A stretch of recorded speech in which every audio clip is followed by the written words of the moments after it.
We were both young when I first saw you. I close my eyes and the flashback starts. I'm standing there.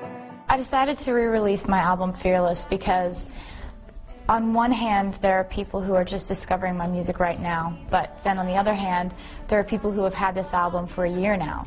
So I have this scope of exactly what I think these albums should sound like, and when I write a new song, if I feel like it's more in the category of Fearless rather than my next album, I put it in a pile, and I wanted to put out these songs that a lot of them I wish I could have put on Fearless, but now I get to kind of re-release it and put these songs on it.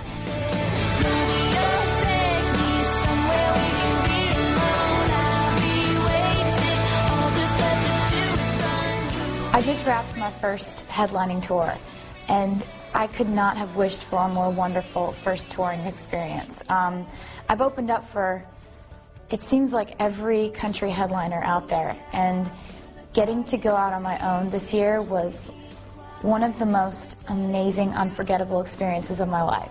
I'm going to think back to those moments standing on that stage, hearing that incredible crowd noise come at me. The screaming that happened on that tour from the crowd was at a volume level I've never really experienced before. So those are definitely going to be the good memories that I focus on whenever I need a pick-me-up or anything, or just to go back and reminisce on something that I can't believe happened to me.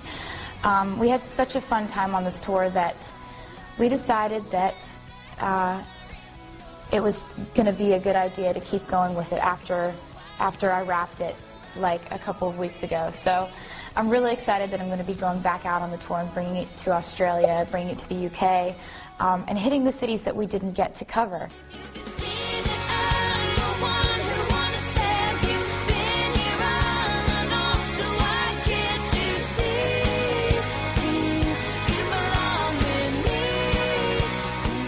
This year has been the craziest of all of them.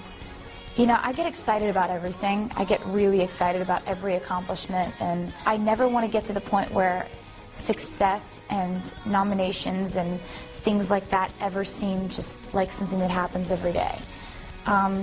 Because even though that stuff is happening a lot more frequently now, I was brought up by two parents who taught me that you know, the world doesn't owe you anything. You have to work for everything you get, and you have to be appreciative of every bit of success that the world gives you, because it's not something that anybody owes you.